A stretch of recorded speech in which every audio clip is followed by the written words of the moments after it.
Good, bad. He's the guy doing acting. This is Vampire's Kiss on Stinker Madness. Stinker Madness. Stinker Madness. Stinker Madness. We got the Stinker Madness.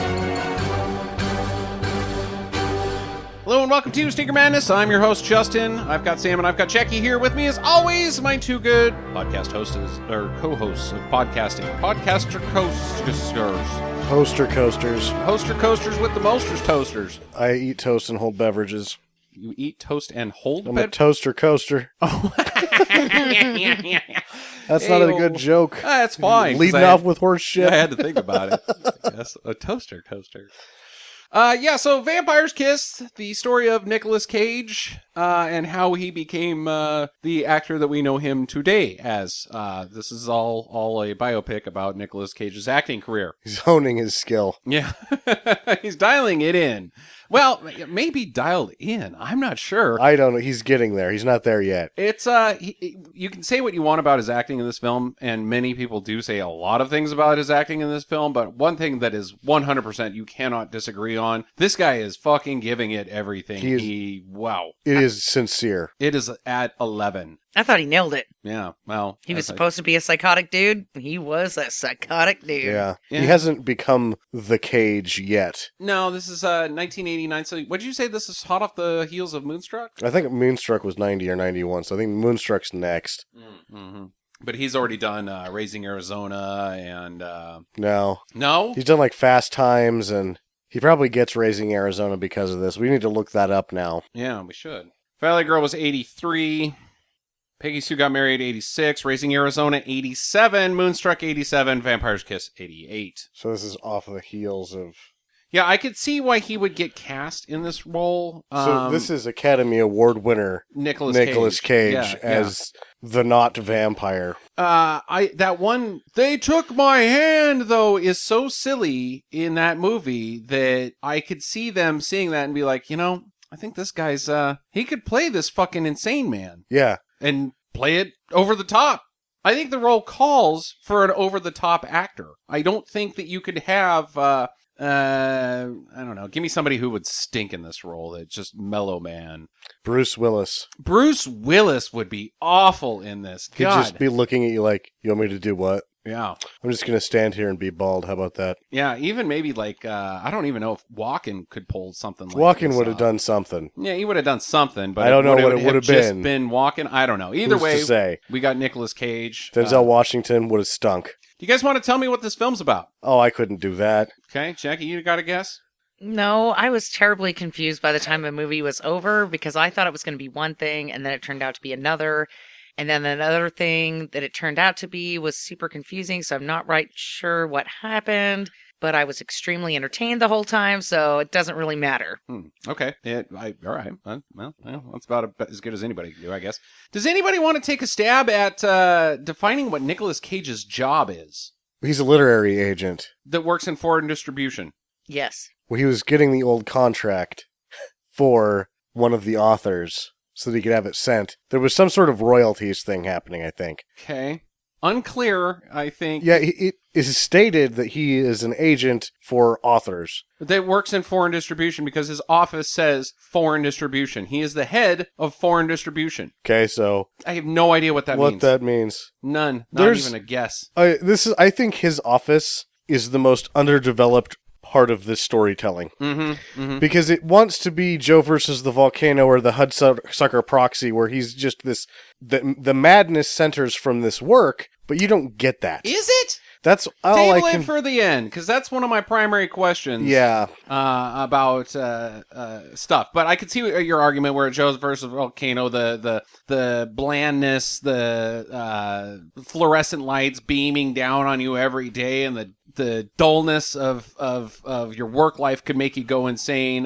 You got that with Fight Club as well. Yes. His job of determining whether a certain amount of people dying warrants a recall sends him into nutcase, Periwinkle Blue, all that shit. So, yeah, I mean, that's a good angle. But if that is the angle, they definitely don't stuff that up your nose. Yeah, and they don't, like, and when he becomes this sort of managerial demon, like, he's jumping on the desk. Sometimes it's at 99, like, in the storytelling. It's very Paul Newman and Hudsucker Proxy, but again, it just doesn't get there. Like, there's a lot of the strategies that this movie had just don't really get there, and then all of a sudden it's just a bunch of stock shots and music. There's probably 25 minutes of stock shots and music in this movie. There's a considerable amount. I found it amazingly disheartening how much not movie there was in this thing. Yeah, I honestly didn't have too much of a problem with the stock shots, though. I thought that they set a nice pace where it was a break of not necessarily the insanity that's going on screen, but it is also part of the diegetic, because each time you get these stock shots, you're transitioning from night to day when Nick is all vampired out and he's in his coffin, his couchin. His couchin. That I have no problem with the stock shot transitions.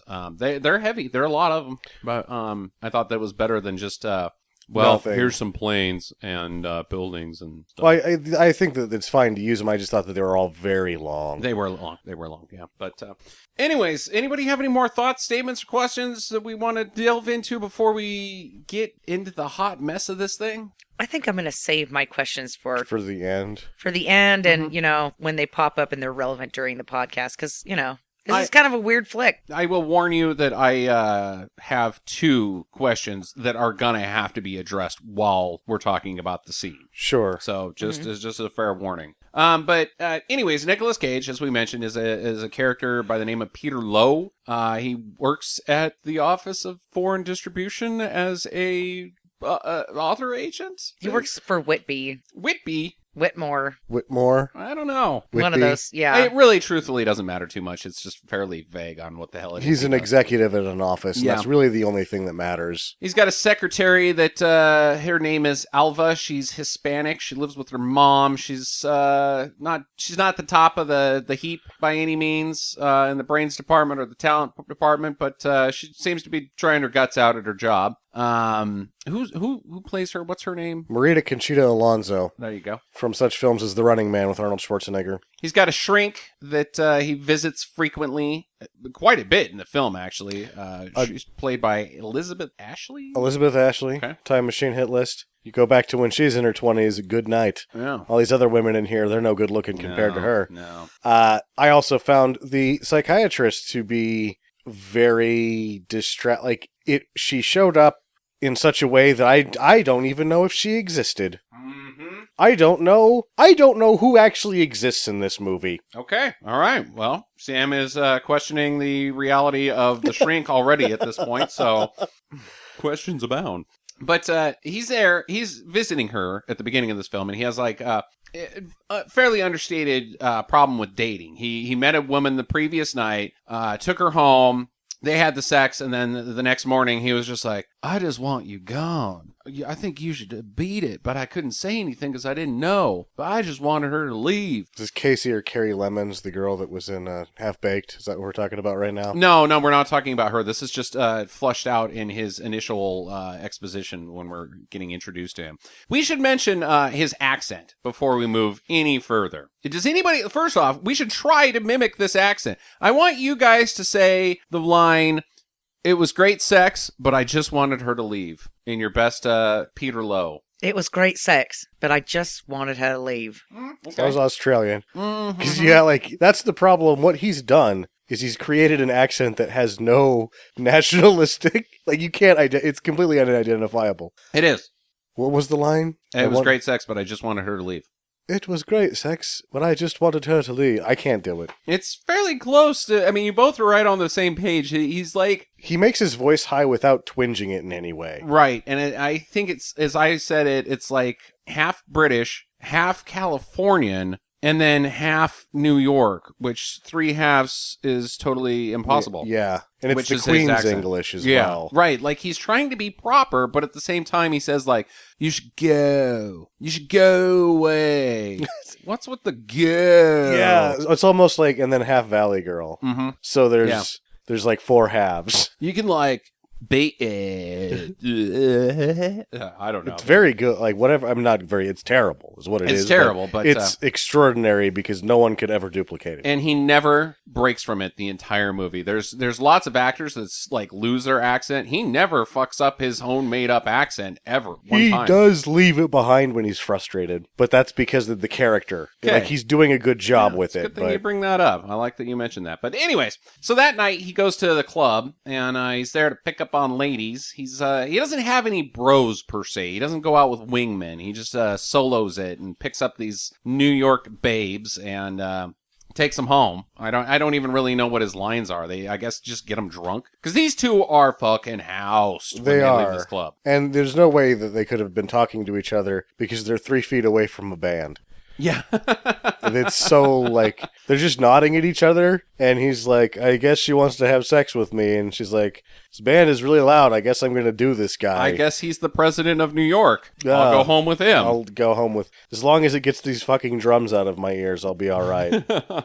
Well, this woman's name is Jackie, and as you mentioned before, she is Mary Jane from Half Baked. That's her only role that I can think of. She doesn't even get credit, and she's in the beginning of this film quite a bit. She's in the movie as much as, she's been in the movie more than Jessica Biel's Yes, she in is. total. Yeah. So they go back and they start boning, and a bat fucking flies into his apartment, and it's all horrific. Like, there's horror stings being played in the background. The camera's jerking, like, intensity. This bat is horror. Ah! It's a really bad looking bat. It's awful. It looks like a small hairy dog. It did. It With looked wings. like it looked like a chihuahua with wings. It was very round. It was a sausage-like bat. held on a string. Yeah.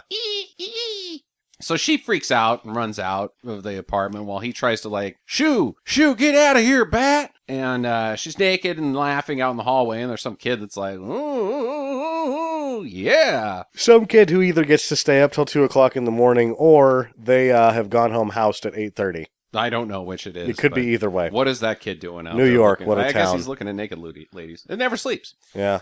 So he can't get the fucking bat out. So they just bail. They're like, I guess we'll go back to your place. Because we never find out where they go. We do find out it's a work night, though, because the next scene, he's not wearing socks. Right. He has spent the night apparently at her place or a motel or wherever and just gone straight into work from there. Jackie, you're awful quiet right here. You're just drifting off into thoughts of Nic Cage land or... Well, it's just that up to this point, he hasn't gone nuts yet. Okay. So you're wanting him to go nuts. So I'm watching this movie and I'm thinking, okay, so there's the bat, and we should be getting some Is vampire. that bat going to turn into a vampire? Yeah. So is this bat going to turn into a vampire? And I'm waiting for the vampire to show up, but it doesn't. And then Does he goes the vampire to work. ever show up? Mm. I'll revisit that question later. Okay. But, then he just goes to work, and I'm thinking, oh, okay. Well, that bat didn't bite him. Did anybody Yeah, see that any didn't even- kissing in this movie? Yes. There's just some kissing. Yep, there At least was. it's got that. Yeah. And some boobs in the very front of it. Yeah. But they weren't very good boobs. And She when was she took off alright. her shirt, it freaked me out because you could see the top of her rib cage. Yeah, Like she's you a could thin you lady. could see her ribs, and Yeah. then they looked like they'd stretched some chicken breasts or something over the top of it. That's gross. It was grody. Okay. So the next day, Nicholas is at work, and or I should say Peter. He's at work, and he's gotten the no socks, as we mentioned. And he comes home, and there's no bat there. It's just flown back out, I guess. So he goes back to the shrink, and he's telling her about the bat. And first he's like, so I met this lady, and I took her home, and I boned her, and it was pretty awesome. And she's like, oh, well, okay, that sounds pretty promising. And he's like, but there was also this bat that flew in and, like, messed shit up, and it made me really fucking horny. Like, I was aroused. She's like, Bat boner. because of the bat or because of the sex, and then you still were continually aroused because you had just been aroused and a bat flew in, so it's perma-boner. No, it was the fucking bat. Well, he says that he loses it, and then he gets his boner back because of the bat. Yeah. What does that mean? I don't know. I Do you don't think know. his apartment exists? Yes. Okay. Okay, I think you guys are pushing the realm of reality and je suis, not je suis, shit, fuck it. I think therefore I am philosophy. Some of this movie exists. Fromage à quiche. It's je suis des gens. Creme de la creme, Médatoire. I think that means shit on you. I can't remember. baguette. So he goes back to prowling out at night, and he meets this woman named Rachel, who's played by Jennifer Beals, at some bar. We don't really see how he picks her up, but the next scene we see is they're boning, and we should mention one of the primary flaws with this film. So it's more than a primary flaw that you It's can actually clearly... my number one problem with this film. Okay, is it just that you can see the boob cover? Mm-hmm. No, my number one problem with the film is if you're going out of your way to do all this, why do you... Get somebody else, right? That's Then- my problem. Then Jennifer Beals? Yeah, what the Yeah, fuck? you're right. It's not the boob cover, it's that you have to have one because you're going out of your way to make the film dance around Jennifer Beals' ideals, which rhymes. But yeah, go fuck yourself, fuck Jennifer, yourself, Jennifer Beals. You Beals. are not that important. It's like, Flashdance was 5 years ago. because what's the argument there as the casting? Like, oh, well, we needed somebody that could act. Why did you get Jennifer Beals? Why'd you get Jennifer Beals? No, it stinks. It pissed me off. It was Yeah. like, dude, nipple cover? Really? You can't... This is your craft, lady. This isn't just a paycheck. This is what you're supposed to be doing. And the scene calls for her to not have her shirt on. And if it's not just that she won't show her boobs to the camera, she won't show them to Nic Cage. Or smash him against him. I mean, it sucks. It sucks. Go fuck yourself, Jennifer Beals. Yeah. That's your fucking job. Not to be a topless lady, but this scene calls for her to have a shirt on, not so we could get a look at boobs, because we weren't even going to get to see him anyways. But all you see is the side of her fucking boobie cover, and it's like, who the fuck do you think you are? Yeah, this is a ways after Flashdance. This is 5 years. 5 years. Yeah, like she's not hot stuff still. No. Hey, the next thing you got coming up is Prophecy 2, lady. Good job. Eat shit. All right, so they are rolling around on his bed, and she's a vampire, and she bites him in the fucking neck. And at first he's like, what the hell? And then he kind of is like, yeah, he's okay with it. He's like, yeah, just do it. It's fine. No problem. So she sucked on him, and the next morning he comes out. He's bebop doobop doo dee doo. He just Starts got laid talking last to night. himself. Ba ba boop dee woo woo. And serves her coffee. Oh, but she's not there. She's not there. Hmm. And in this shot, I was like, is it framed to be like we're looking at this through a mirror and she's not there? Or is she just not there? Well, But later on, we see that she's just not there. She's not there.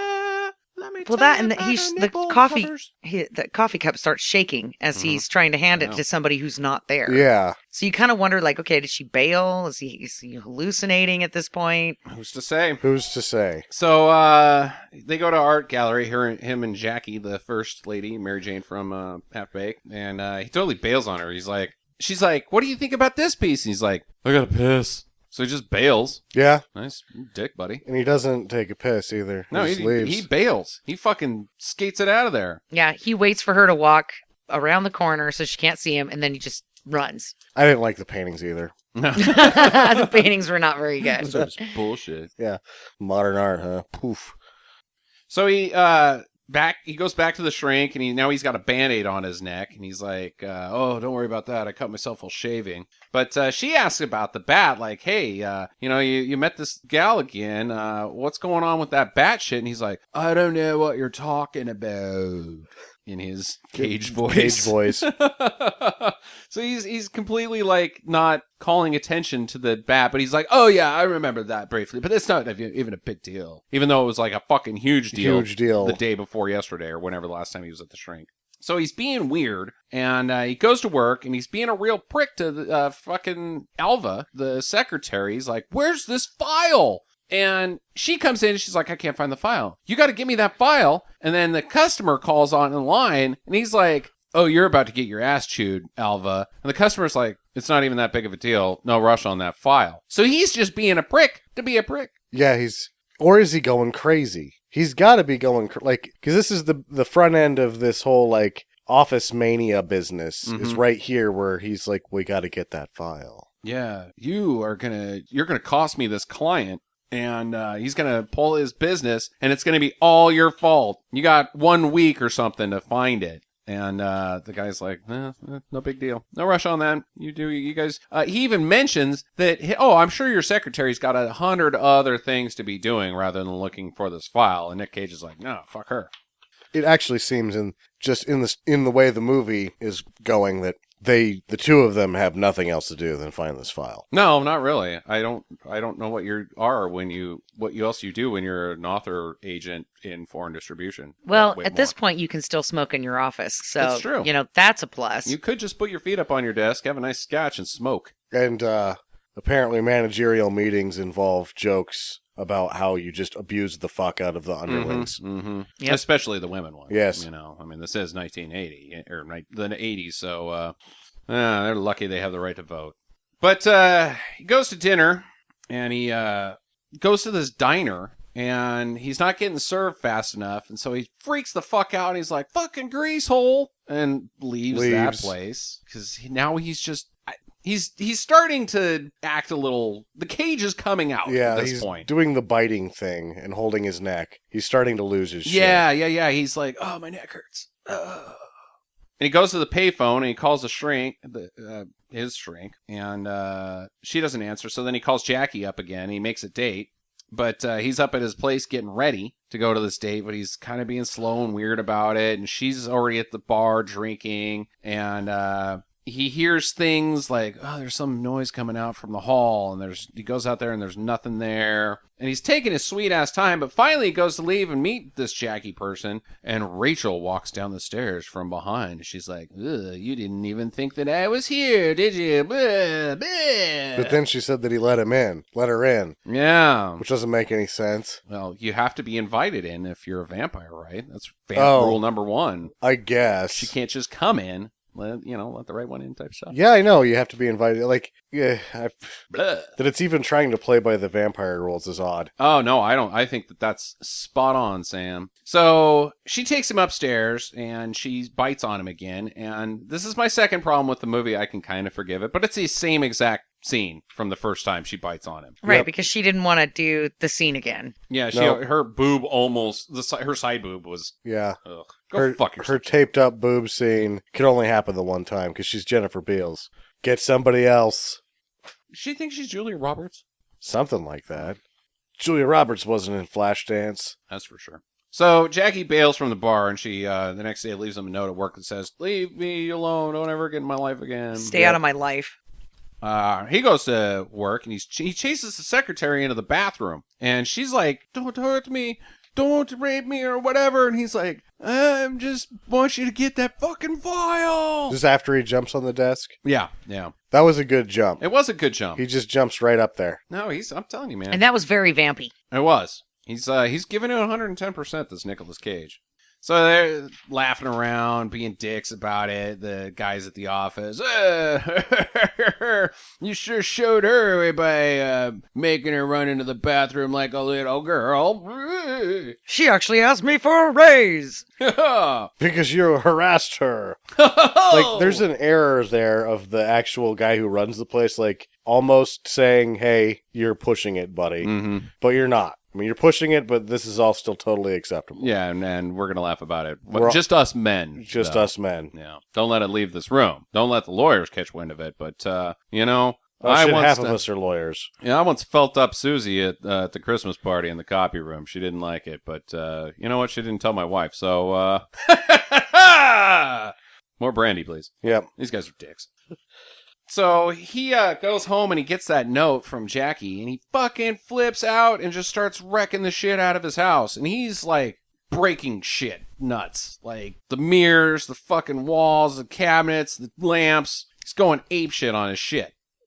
He does go crazy. So he's really starting to lose it. He's back at the shrink, and he's being a nut job about filing. Like, he's like, isn't it how you work where you take a piece of paper and you put it in the right file? Isn't that how it goes, psychiatrist? And she's like, yep, that seems right. Well, why the fuck is the file missing from the proper fucking shit and fucking ABCD-dooby-doo? He does this the is- entire alphabet, yeah. Yeah, this is his first, to me, this was his first, like, cagey moment, was when he did the alphabet. Yeah. I thought the first cagey moment was am I getting through to you? And he's pointing. That was something else. Yeah. Yeah, that was pretty good, too. Well, he's looking down on the floor. So she's like, I can't tell you where the file is. He says, and you call yourself a psychiatrist. It's great. So he's wearing shades inside now because the sun is starting to bother him. He's closing the blinds wherever he goes. Got a little less light in here, but he apologizes to Alva, and he blames the whole freak out on mescaline. Mescaline, yeah. What is that? Mescaline's really, really hallucinogenic. It's the spore of a cactus. It's like people liken it to taking 10 times too many mushrooms. Oh. It's like mescaline, you're going to freak out. Is it still a thing? It was never a thing. Like, the mescalines, when you get into heavy drug use, you're like, you know what, I'm going to try mescaline. You're like, whoa, that was a fucking bad idea. No, I live in the river. You wake up in the desert like, yep, that was fucked up. I don't have pants, but my shirt's still here. Yeah. Great. So he lectures Alva again about the file and that she needs to stay late to find it, you know. Yeah, you're working, but don't you think you should stay all night and look for this fucking file? Because we gotta fucking find this file! And this is, if anybody has seen any images from this movie, this is the scene that you've seen the image of. This is the meme. He starts doing the huge eyeballs and, like, looking at her fucking crazy while he's talking to her about the file. And I guess is he vamping here, or is he just being mad? He's just insane. Okay, he's lost not his just shit. angry. He's nuts. Well, he's nuts. I think the entire fucking film. He's is nuts the the problem. entire time, but he's very angry here. Okay, he's angry. He's not being a vampire. He's just pissed. No. Okay. There is a level of him just taking out his frustrations on her, Mm-hmm. and this is the scene where he's telling her explicitly that is what he's doing. Mm-hmm. You are the lowest person on the totem pole, and I am making you do shit work because I hate my life. Yeah. And there's nothing you can fucking do about it. Bleh. Bleh. So he's back at home, he's hanging out, and the phone's ringing, and he can't answer it because Rachel's there and she's pinned him, and she's like, "Don't you love me?" I do love you. Is this where the armpits? Yes. She lifts up her fucking arms, and her arms are hairy as shit. Very hairy armpits. Unshaved armpits, not like it's makeup or part of her character. Jennifer Beals showed up to work to do a topless scene, well, a lingerie scene, with fully grown armpit hair. I found out what happened. Okay. So, as it turns out, it took all of the razors to make Nicolas Cage look like he has two eyebrows. Mm-hmm. They had the shaving in between and on the top, and it still looked like his. Did you notice that his eyebrows looked Yeah. like they were cut by a lawnmower? Yeah. Yep. Yeah. So they couldn't shave her armpits. They 'cause just ran out of razors. They just ran out of He razors just on his. like, shink, they Yep. break as soon as they touch his monobrow. Yep. Oh, poor Nicholas. So, yeah, it's just gross. Like, man, you're a fucking professional, lady. You don't get to work anymore because you suck. Well, and it looked like she'd been letting it grow out for at It least a good 4 weeks. Seems This to me that she has never shaved her armpits. This is not a couple days worth of fur. This is... North End hipster armpit hair. Yeah. You have been in the jungle for some time, haven't you? Yeah, this is free. I don't label me society. I am a woman and I do what I want. Armpit hair. Blech. She French? No, I'm pretty sure she's American. Yeah. She strikes me as a Philadelphia lady. She's from Chicago, actually. I know that. Mm. Anyway, so the next morning, he's in the shower and he invites her in. Oh, stop it. Ooh. But she's not there. So let me tell you about the way she looked. I like doing that. The color of her pubic hair. Ew. It's very dark. Yeah, very dark. And... Very dark armpit hair. I wouldn't know what her pubic hair looked like because she was wearing a fucking muff cover because she's fucking too good for showing Yeah. muff. Wouldn't it Fuck be her. ironic if she's just got a landing strip down there? It's like, okay, what's with the arm? You're not. Wait, is it free or not free? What's with the armpits if you're going to be keeping the downstairs all Super hairy legs. Yeah. And just a clean-shaven vagina. It would be irony, Sam. But he vamps out in the mirror and he eats a cockroach. What was the deal with the cockroach? I don't know. Was it an actual cockroach? Or Yeah, he ate a cock- live cockroach, and it said on 3 takes, so I couldn't tell if that meant that he ate 3 cockroaches.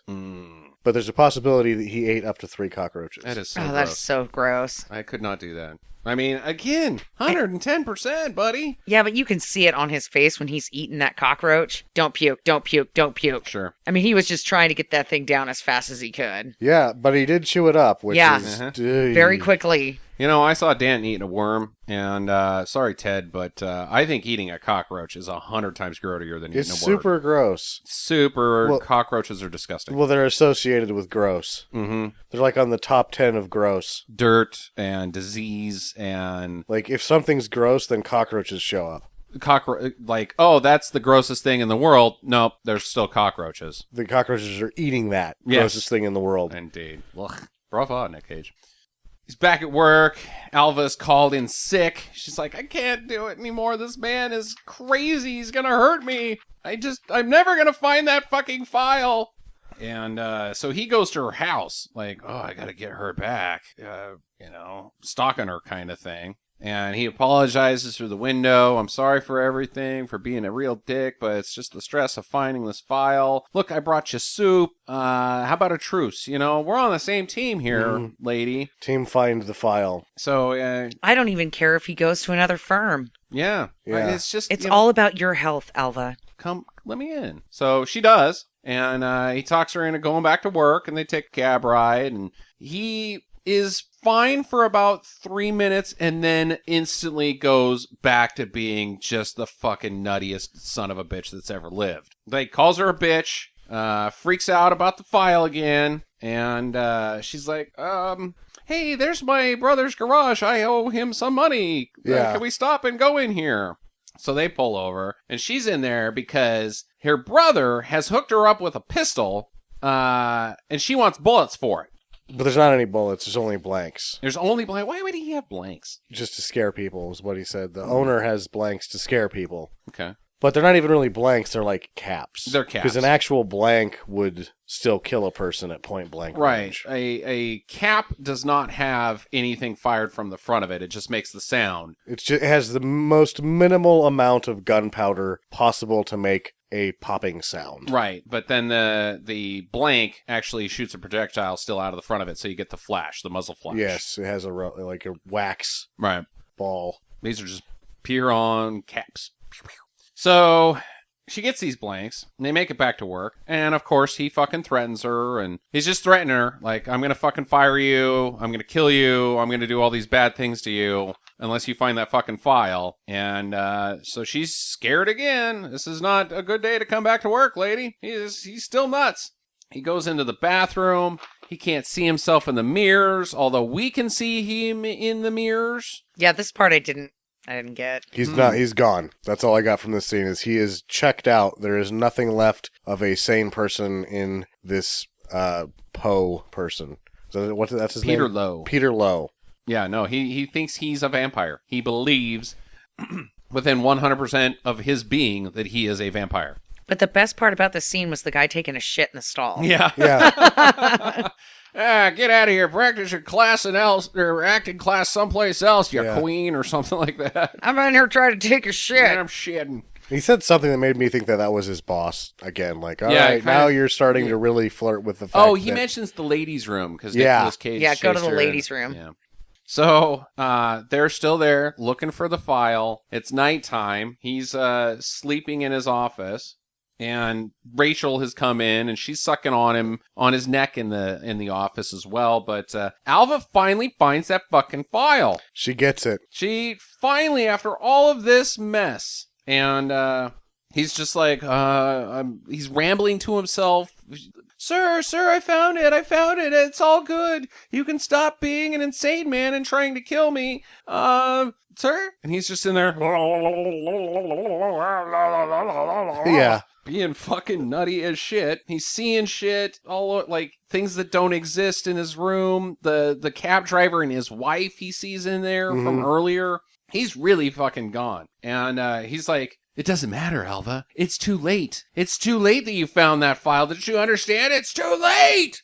At which point he chases her all the way into the basement, Down the stairs, down a hallway. revealing his master plan. That what he really wants is for her to shoot him. Yeah. But she can't. One, can't. because she doesn't have real bullets, and two, she just doesn't even have the stomach to pretend to shoot him. No. She shoots at the floor, and it's not enough. And he jumps her, and this is my first of two questions. How does this happen?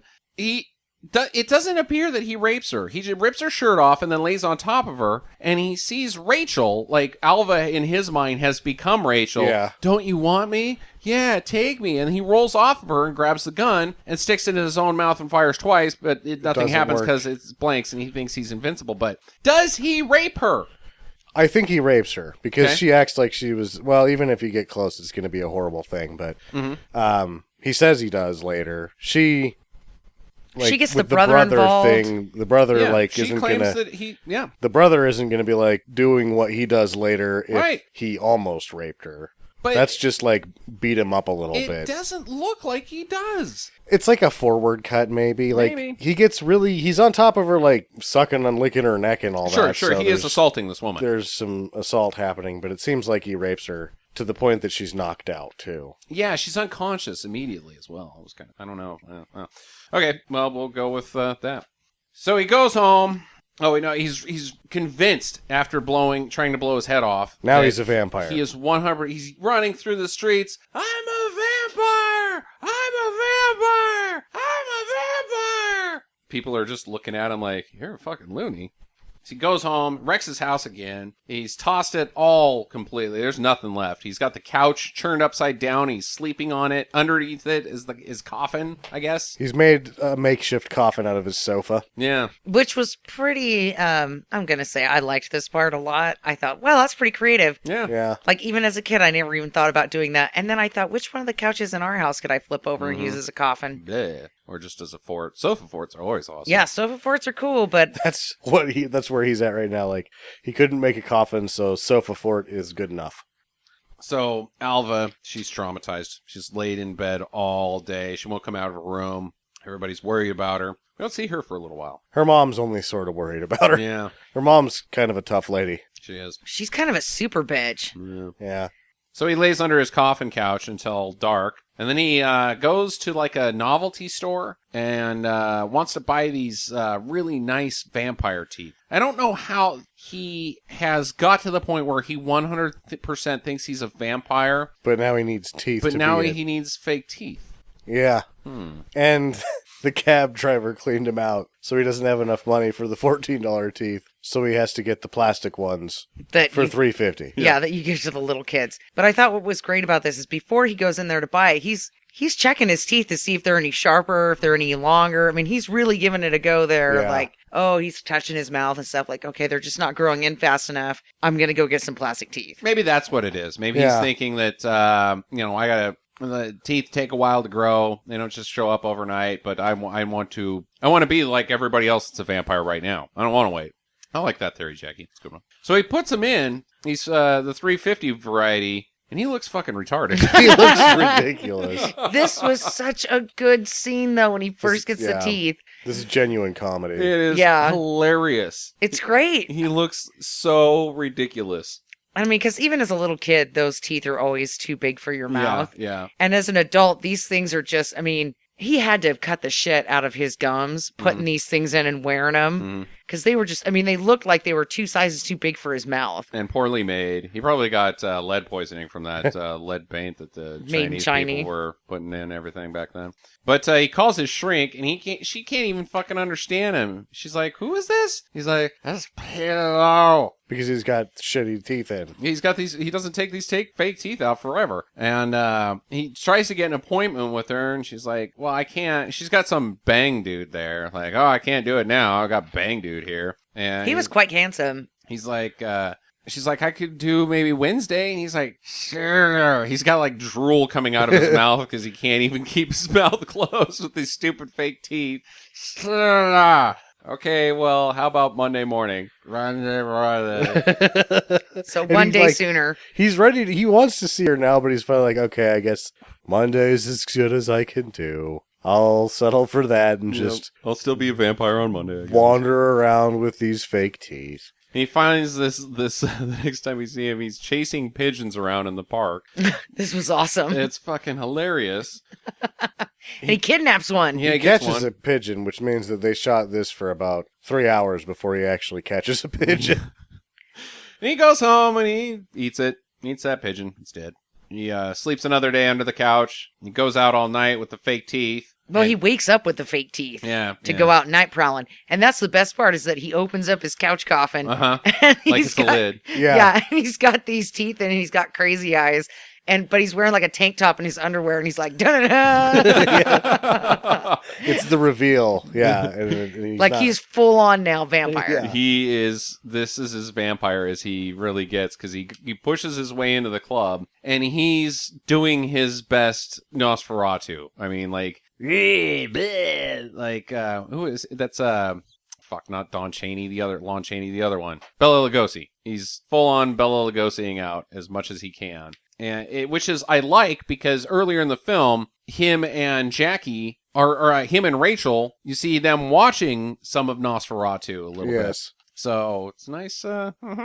He finds this coke lady that's in the back alone by herself, snorting coke, in like the nicest place at the club. I don't know why nobody else is back there, but like that's where I would be fucking hanging out. It's not as loud. Exactly. I'm too old People for that like the loud, loud. I guess. But she's like playing along with him, like making fun of his Nosferatu face. She's high on cocaine. She's high on cocaine. She's gonna entertain a little bit of anything for a certain amount of time. Sure. He kind of molesters her a little bit, like rubs her chest, but then he sticks his whole fan down her front of her shirt to get a boob full, and she's not having that. So she fights, and then he dives on her and bites her. And this is my second question during the film. Does he for sure take the fake teeth out? He has to, because he puts the fake teeth back in afterwards. Yeah. Yeah. Can you do that? And you won't be able to bite through a woman's. Like, he's going to have a hell of a time using his real teeth to bite through her Can neck. you do that? Yeah. But she has like puncture marks, not like He- he chomped into her and It tore a wasn't- piece off. There, in one shot, you can see more that it's not like two puncture wounds like a vampire. He just chewed her neck up. Like, he killed her by chewing on her neck. He bit her to death. That's for sure. But it's a very hamburger-looking wound. It's not like a very clean puncture. He just chewed on her neck until it finally gave. Okay. All right. So she's dead, and he wanders back out, and he sees Rachel, and she's like, I'm so disgusted with you. You're not even a real vampire. You're a piece of shit. And I'm going away with Donald. Who the fuck is Donald? So if this is all in his mind, he's also made up Donald. Or Yeah. has he? And the pool boy. Well, he's made up everybody if you're going that far. Yeah, well. Okay. So, but then he wanders out in the club and he sees actual Rachel. He sees the woman that he met the first night. And she is not a vampire. She's just like, who the fuck is this? Oh my God, this guy's insane. He freaks out on her. She's a vampire. She turned me into a vampire. And Donald's like, swoop this guy. The bouncers are like, get out of here, Buster. And they throw him out. So he's wandering the streets all night until morning. And the sun comes out and he's like, oh God, the sun. It's over. It's all over. Yeah. Kill me. Take me now, son. And Doesn't Alva, work because he's not a vampire. Yep. Alva tells her brother what has happened finally. And so he's like, fuck that shit. Get in the car, Alva. We're going to go for a little ride. Get in the Trans Am. Bitchin' Trans Am. Bitchin' Trans Am. So they're on their way to visit old Nicholas. Cage is wandering the streets, asking people to kill him. He pulls out, steps on a, what are those called? Crate. Pallet, and breaks off a big chunk of wood, and he's like, take this and kill me. I'm a vampire. He sees like the preacher guy, and he's like, do whatever it is you do to vampires. I'm one. No one cares. Nobody cares. It's anything. just Tuesday in New York. Oh, another crazy man. The tortures of the damned. Ugh. Then he has, he's really gone. Really fucking gone. Because he has this vision, but he's just talking to the wall of, some building. And it's this vision of his shrink saying, and he's totally calm. Like, he's clean now inside this room with the shrink. He doesn't have blood all over him from the lady he bit. He's still holding on to that He's still holding stake, the piece though. of wood, yeah. And he's like, I think I finally figured it out. I think what I really just need is just love. I mean, that's the only thing I need. Everything would have been fine if I just had love. And the shrink is like, yeah, no, that sounds right, Figured it Nick. out. That's Yeah, good for you. But he tells her, before I tell you, you got to promise not to laugh. And then he tells her that all I need is love. And then she starts laughing her ass off. because of the irony Yes. that her next patient this whole week or this whole time, the very next patient she sees when he shows up needs the exact same thing. And her name is Sharon. Sharon. That he's made up in his mind. In his mind, Sharon is a lovely name. Oh my God, it's love. She comes in, they're finishing each other's sentences. Hi, I'm Sharon. I like long walks on the beach, puppy dogs, and snuggling in front of the fire. It's like the front of the Playboy centerfold lines. Basically, yes.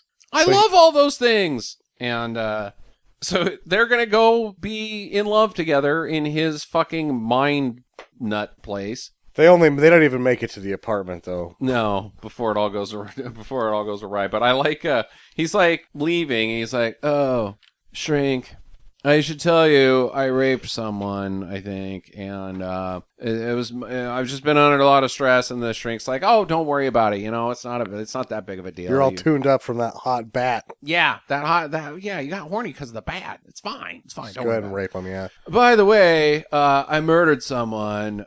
You see, I'm a vampire. It's kind of a long story." Which is my favorite line of the whole movie. And she's like, "Don't worry about that either. People get murdered all the time. You're The good. world's not going to stop. Yeah, things will move on. You found love. Go.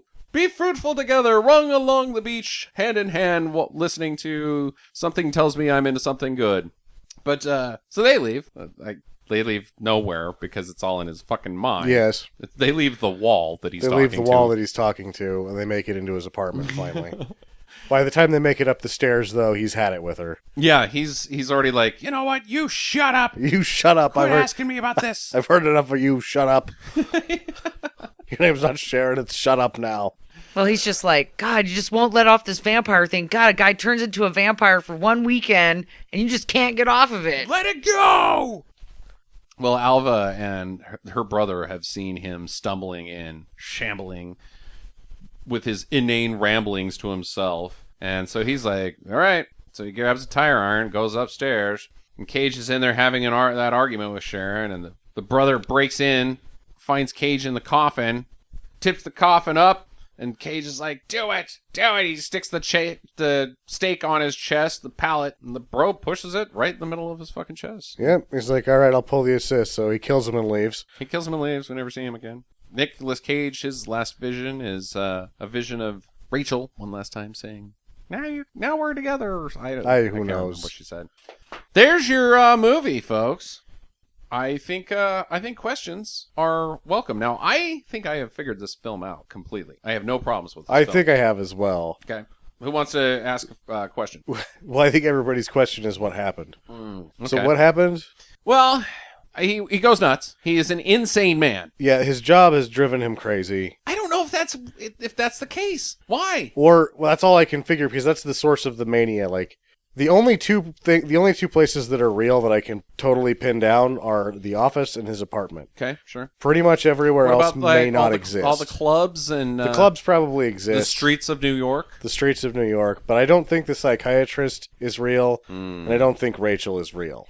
Well, I know I am with you. Rachel is not real. I didn't think that the shrink wasn't real until the end when she has the thing in his brain. The way that the narrative is sort of like the beginning, the shrink just sort of shows up like he's telling a story to her the entire time, Okay. and it's really scattered. Mm-hmm. It doesn't seem to make any sense, and that's my thought, is a hint from the filmmakers that she is not real. Okay. All right. I kind of like that. Jackie, what do you think about that? Well, I thought she was real up until the point where he starts talking to the wall. All right. And then I was like, oh, so she's not real. Because, yeah, he had to imagine a pool boy for her. And I don't know. I just thought that was really odd. The pool boy was weird. The pool boy comes out of left field, and you're like, wait, she's got a pool boy? She's got a pool boy? So, yeah, that's something that he would make up because he's fucking nutty. A pool boy in New York on an upstairs studio apartment on like the 30th floor. Pool boy. Yeah, I like that. I like that she doesn't exist. That's a good call. Like that's like his mind fortress. The last vestiges of his sanity in his brain is this little scenario that he's playing out with this psychiatrist in his own mind. And when that deteriorates, so does he.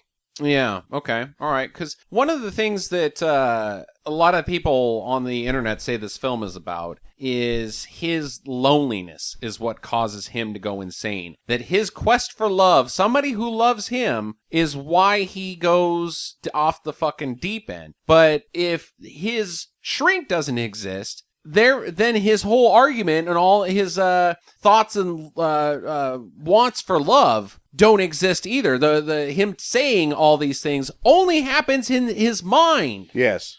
Which he's already fucking nuts at that point. Yes. Can't exist. He can't be nutty because of something he says while he's nutty. He's already nutty by then. Mm-hmm. So I can't argue with your thought there, Sam. Jackie? Think he's nuts because of his job?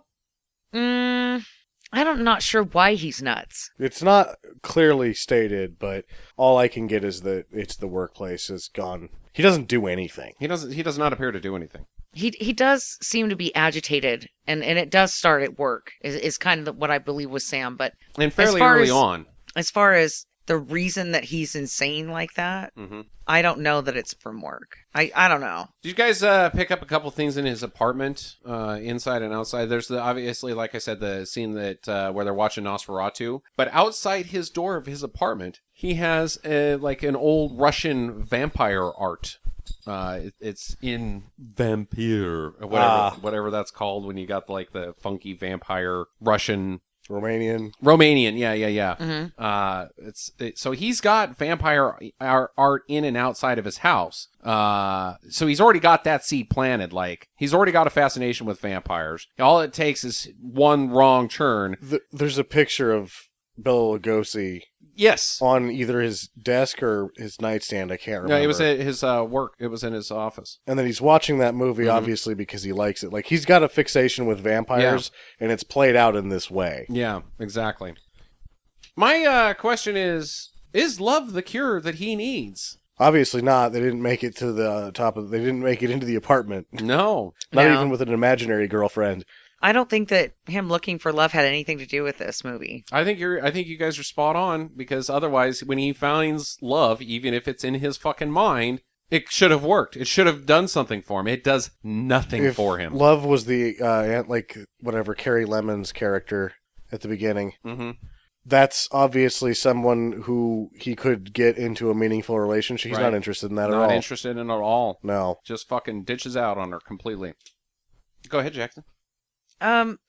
So is the vampire lady real? No. But there's no vampires. Yeah, but was she the one that he's talking about at the very first of the film when we first get introduced to the shrink? Mm-hmm.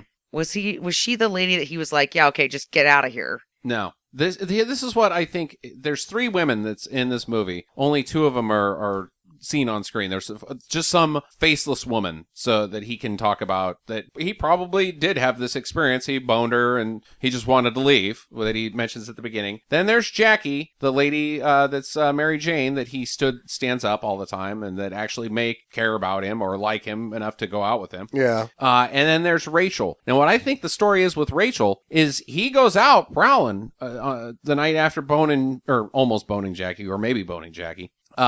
And he meets this woman. He throws his old bullshit on her. Why? And she goes, "Why the fuck are you talking like that? You are an idiot. Fuck off. I want to have nothing to do with you." She turns him down, or she's like, I want nothing to do with you. I'm seeing Donald. He loses it in his mind a little bit and goes back and bangs her in his main palace. And then that goes on until the end of the film when there's her and Donald. And he's like, she's a vampire. And she's just like, who the fuck is this guy? Oh, yeah, I saw this guy one time. So she is real. She's just not a vampire. Nor is she really ever in the movie.